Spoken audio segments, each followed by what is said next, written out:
அனைவருக்கும் வணக்கம். இங்கே ஒரு கதை சொல்லப்பட்டது.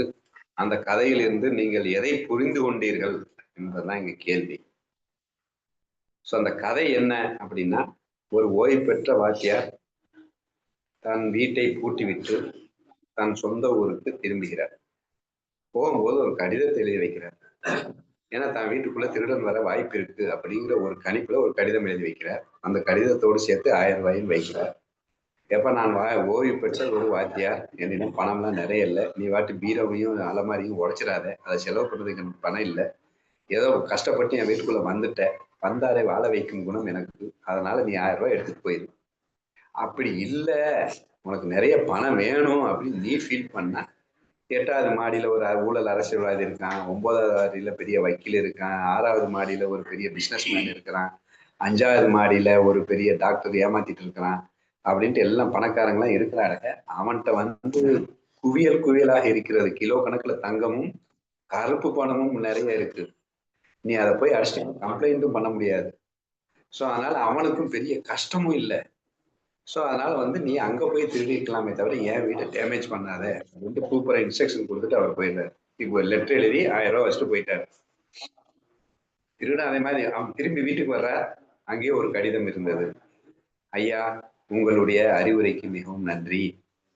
ஏனென்றால் நான் உங்கள் அறிவுரை கேட்டு நிறைய பணத்தை அடிச்சிட்டேன். அதற்கு கமிஷனா இந்த பையில ஒரு 10 லட்சம் ரூபாய் வச்சுட்டு போயிருக்கேன். அது உங்களுக்கு குருதட்சணையா எடுத்துக்கோங்க. நான் எப்போதும் உங்களுக்கு சிஷ்யனாக இருக்க விரும்புகின்றேன். உங்கள் அறிவுரை எப்போதும் எனக்கு தேவை. இப்படிக்கு உங்கள் அன்புள்ள சிஷ்யன் திருடன் அப்படின்னு நான் எழுதி போட்டு போயிட்டேன். இதுதான் கதை. இந்த கதையில இருந்து நான் என்ன புரிஞ்சுக்கிறணும் அப்படிங்கறதுதான் மெயின். இந்த கதையை படித்த உடனே திருட்டு அப்படின்ன உடனே திருட்ட பத்தின ஒரு அபிமானம் இருக்குல்ல, அது தவறு, அது தவறு. இப்ப கண்ணன் திருடினான்ல, கண்ணனையா கொண்டாடுறானுங்க நமக்கு தெரியல. பெரிய திருடன் வீட்டுல போய் வெண்ணெயை திருடி திருடி சாப்பிட்டான். அப்போ திருட்டு அப்படிங்கிறது ஒரு அபிமானம் வச்சிருக்கோம். அங்கதான் இங்க பிரச்சனை. ஆனா வாத்தியாருக்கு அந்த அபிமானம் இல்ல.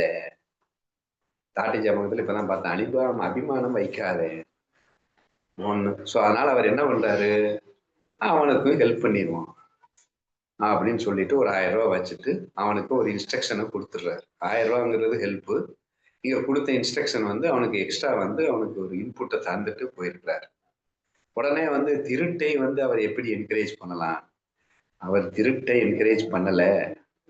திருட்டை எங்கே என்கரேஜ் பண்றாருங்கிறதான் மேட்ரு. அப்போ எங்கே திருடினால் அவனுக்கும் கஷ்டம் இருக்காது, உனக்கும் நிம்மதியா இருக்குமோ அங்க போய் திருடுங்கிறான். இப்போ உதாரணத்துக்கு சோதர்மம்னு ஒண்ணு இருக்குன்னு வச்சுக்கோங்களேன். அவனுடைய சொதர்மம் திருட்டுன்னு வந்துருச்சா, கண்ணன் என்ன இன்ஸ்ட்ரக்ஷன் கொடுத்துருப்பான்? இந்த மாதிரிதான் திருட சொல்லியிருப்பான்.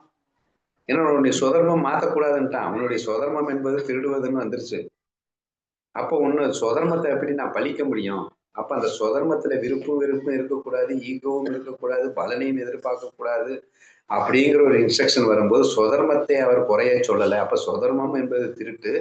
அந்த திருட்டை இப்படி பண்ண டேமேஜ் கம்மி. நீ தேவையில்லாம அவன் சொத்து சேர்த்து வச்சுட்டு அந்த பணத்தை தான் வாழ்வாதாரமா வைத்திருக்கிறவன் போய் திருடுனா அது அவனுக்கும் கஷ்டம். நாளைக்கு அவன் கம்ப்ளைண்ட் பண்ணா உனக்கும் கஷ்டம். இப்ப 2 பேருக்குமே கஷ்டம் இல்லாம ஒரு தீர்வை கொடுத்துட்டு போயிருக்காரு. அவன் சுதர்மத்தை மாத்தி, ஏன்னா இந்த வீட்டுக்குள்ள வந்திருக்கான், அவனுக்கு சரியான இன்புட்டை கொடுத்துருக்காரு அப்படிங்கிறதான் இங்க புரிகிறது. இல்ல மெயினா வந்து நம்மளை வச்சு பார்க்கணும். திருடனுக்கு நான் அன்பு செய்வேனா? செய்ய மாட்டேன். அப்ப நான் பொய் சொல்றேன், அப்ப நானும் திருடன் தான். நான் சொல்லிட்டு சொல்லலைங்கிறேன், அப்ப நான் திருடன் இல்லையா? இப்ப லட்சக்கணக்கான திருட்டுகள் என்னிலும் நடந்து கொண்டிருக்கின்றன. அப்ப என்னை வைத்து அங்க பார்க்கும்போது அவன் பிசிக்கலா திருடிட்டான், அவ்வளவுதான். நான் மென்டலா திருடிட்டு தான் இருக்கேன்.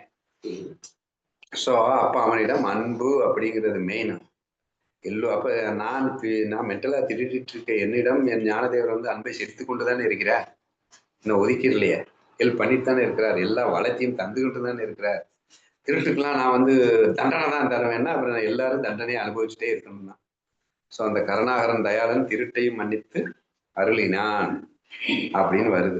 அப்ப அதனால வந்து திருட்டு அப்படிங்கிற விஷயத்த பார்க்காம அந்த திருடனுக்கும் அன்பு செய்தான் அப்படிங்கிற அந்த அபிமானமற்ற தன்மை தான் எனக்கு வந்து இங்க ஹைலைட் ஆகுது. அதே மாதிரி அவனுக்கு சரியான வழிமுறையும் கொடுத்தான். அடுத்துல அது என்னன்னா, அவன் சிஷ்யனாகி விட்டான் குருதட்சணையை கொடுத்து. உடனே வந்து அவன் நல்வழிக்கு செலவு செஞ்சானா கெட்ட வழிக்கு செலவு செஞ்சானா அப்படின்னா, உழைத்து பணத்தை கெட்ட வழியில செலவு செஞ்சா கரெக்டா? ஒருத்தன் உழைச்சு சம்பாதிக்கிறான்.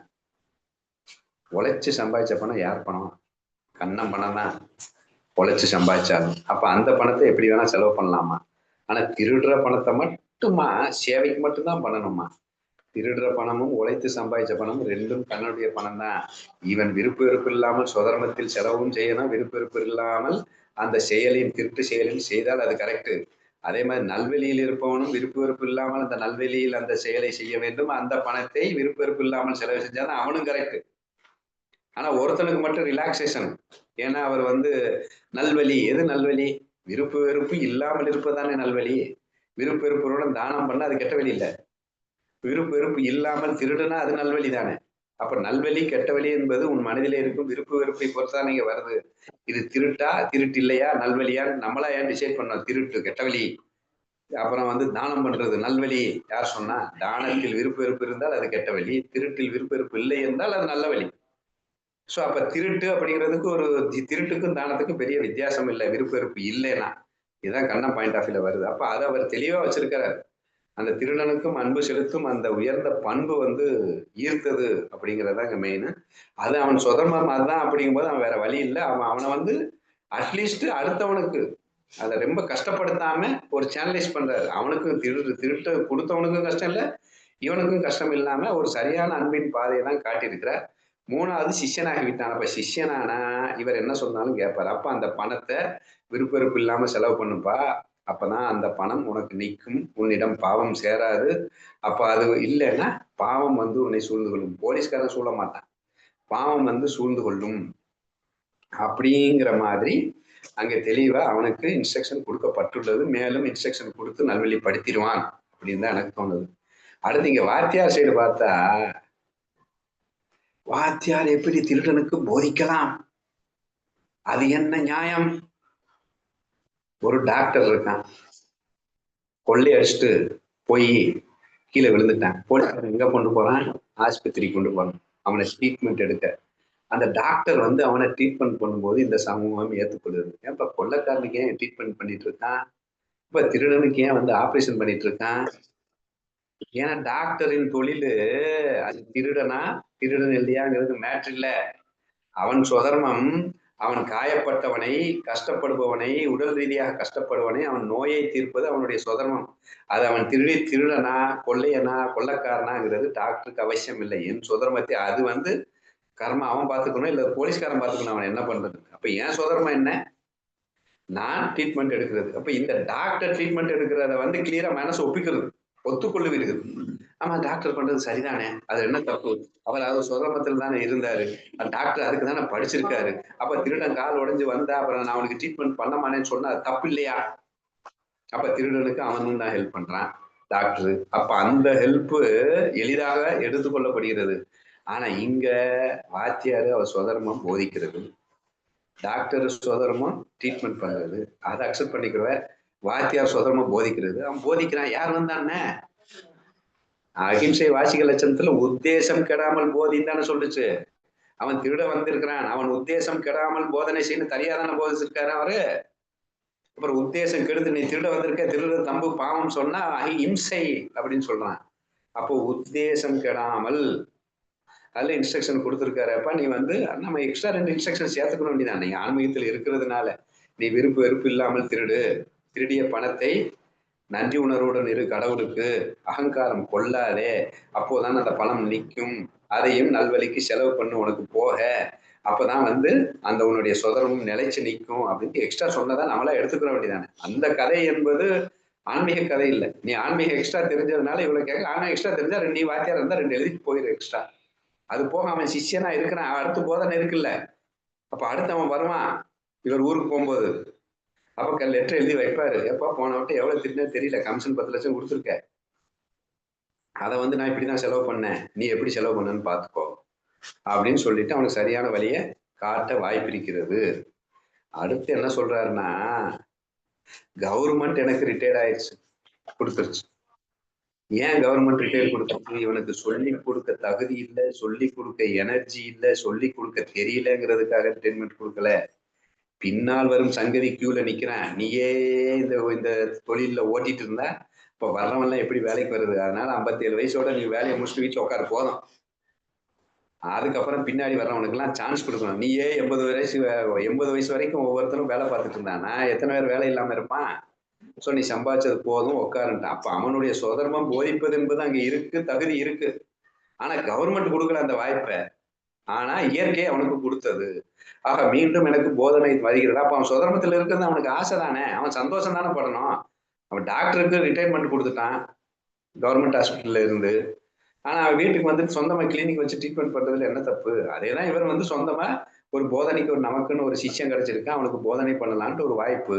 சோ அது மாரல் ஸ்டோரியை சொல்லி அவனுக்கு போதனை பண்ணுவார் அப்படின்னு நம்ம எடுத்துக்கிற வேண்டியதானே. சோ இதுல நான் வந்து பெருசா வந்து வாத்தியாரையும் தப்பா பார்க்கல, திருடனையும் தப்பா பார்க்கல. ஆனா நான் எடுத்துக்கொண்டது என் மனநிலைப்படி. திருட்டுக்கு அப்படின்னோடனே அவனுக்கு கோபம் தானா வந்துடும். திருடுனா தப்பு அப்படின்னு வந்துடும். அப்படி இல்ல. அது எந்த மனோபாவனையில் அதுவும் ஒரு சுதர்மம் தான். ஏன் கண்ணன் திருடி இருக்கான்? இங்க வந்து ஒரு ஆழ்வார் வந்து திருடி இருக்கார். ஜென்டில்மேன் படத்துல ஹீரோ திருடுறான்ட்டு ஹீரோவை கொண்டாடுறீங்க. அப்ப திருட்டும் மனநிலை தான் அங்க வந்து மேஜராக இங்க பார்க்கப்படுகிறது. அப்ப விருப்பு வெறுப்பு இல்லாமல் பொது நலனுக்காக, அதுவும் சுயநலம் இல்லாமல் ஒரு கெட்டவரிடம் திருடு அப்படின்னு வாத்தியார் வந்து சொன்னது வந்து பெருசா பெரிய தப்பா தெரியல. வேணா சட்டத்தின் அடிப்படையில் நான் சொல்றது பகவத்கீதையின் அடிப்படையில், தர்மத்தின் அடிப்படையில் வேணா சரியா இருக்கலாம். ஆனா சட்டத்தின் அடிப்படையில் அது தவறாக இருக்க வாய்ப்பு இருக்கிறது. ஸோ தர்மத்தின் அடியில் பார்க்கும்போது அது கண்டிப்பா வந்து தவறு இல்லை அப்படிங்கிற மாதிரி எனக்கு படுது.